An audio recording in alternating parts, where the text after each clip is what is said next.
কোনো ৰাজনীতি কৰা দলক বা নেতাক মই দেখা নাছিলোঁ যে অসমৰ ৰাজনীতি ঝাৰখণ্ডত গৈ আলোচনা কৰা।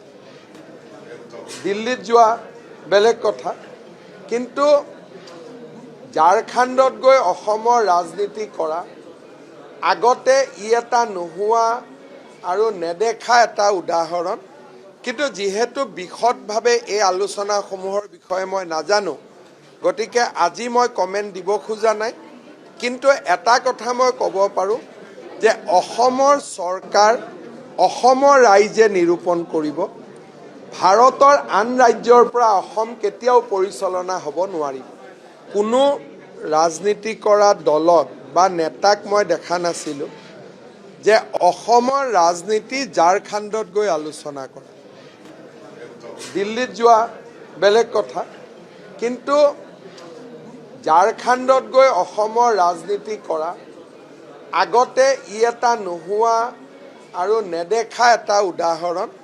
কিন্তু যিহেতু বিশদভাৱে এই আলোচনাসমূহৰ বিষয়ে মই নাজানো, গতিকে আজি মই কমেণ্ট দিব খোজা নাই।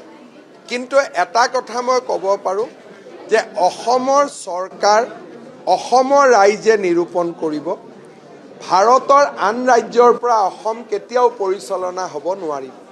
কোনো ৰাজনীতি কৰা দলক বা নেতাক মই দেখা নাছিলোঁ যে অসমৰ ৰাজনীতি ঝাৰখণ্ডত গৈ আলোচনা কৰা।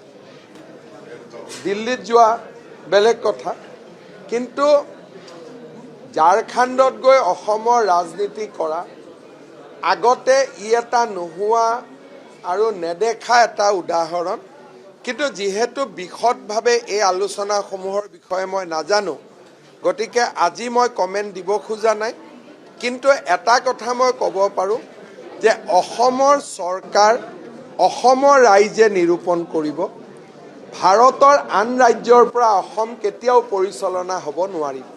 কোনো ৰাজনীতি কৰা দলক বা নেতাক মই দেখা নাছিলোঁ যে অসমৰ ৰাজনীতি ঝাৰখণ্ডত গৈ আলোচনা কৰা।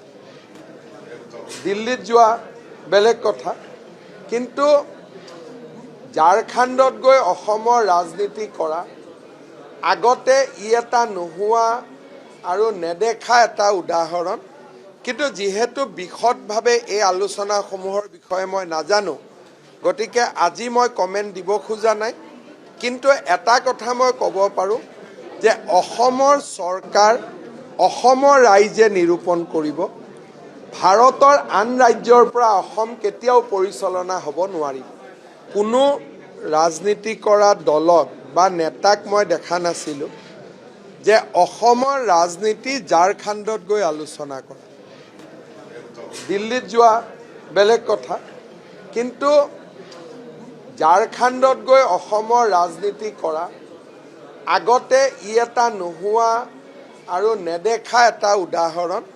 কিন্তু যিহেতু বিশদভাৱে এই আলোচনাসমূহৰ বিষয়ে মই নাজানো, গতিকে আজি মই কমেণ্ট দিব খোজা নাই।